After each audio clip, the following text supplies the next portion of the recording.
Paris, August 21st, 1911. On what should have been a quiet Monday, one of the Louvre's greatest treasures vanished. As a Reuters correspondent noted, one of the most precious treasures of the Louvre has disappeared. The Mona Lisa was gone. Its wooden frame and protective glass were found abandoned on a nearby stairwell. The only clues.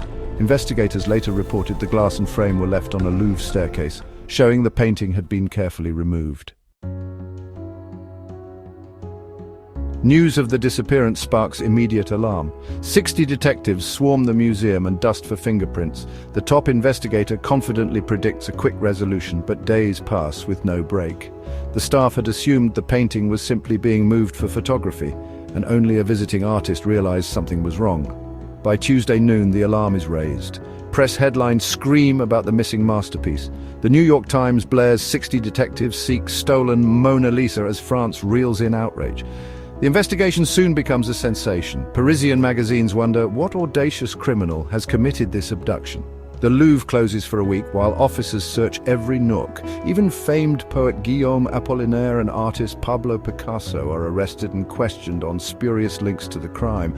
Rumors fly. Maybe rich Americans like J.P. Morgan or even the Kaiser commissioned the heist to embarrass France.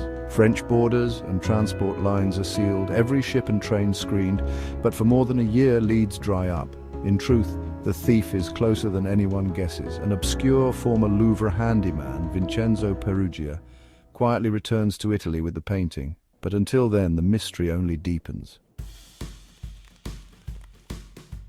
As weeks turn into months, the Mona Lisa's whereabouts become legendary. Europe's tabloids and bourgeois parlors are abuzz. Collectors and detectives spin every clue. Rewards climb to tens of thousands of francs.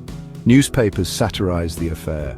Tourists even line up before the empty spot on the Louvre wall, gazing at the four bare pegs. Then in 1913, a breakthrough, an Italian antiques dealer named Alfredo Geri in Florence receives a cryptic letter signed Leonardo 5. It promises the return of our national treasure for 500,000 lire.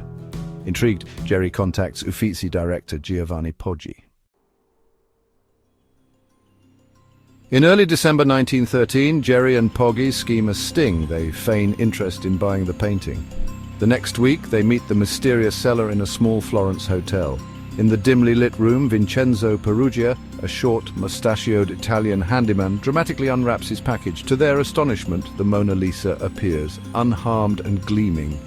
Geri and Poggi confirm its authenticity by the maker's stamp on the back. The men immediately phone the police. On December 11, 1913, Italian authorities burst into Peruggia's hotel room. They find Vincenzo asleep and the Mona Lisa hidden under a table. The heist is solved at last. In his Florence trial, Peruggia claims he stole the painting out of patriotism to return the Mona Lisa to its homeland, as if Napoleon had looted it. Italy, where public pride was strong, briefly hailed him as a folk hero. The court largely accepts the nationalism defense as genuine, imposing only a light sentence, about 1 year in prison, serving just 7 to 8 months. Afterward, World War I erupts, and the episode quickly fades from headlines. Meanwhile, the Mona Lisa embarks on a brief tour of Italy with great fanfare. Thousands line up to see La Gioconda again under grateful banners.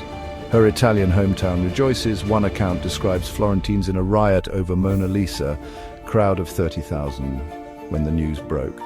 Finally, in January 1914, Mona Lisa is formally returned to Paris.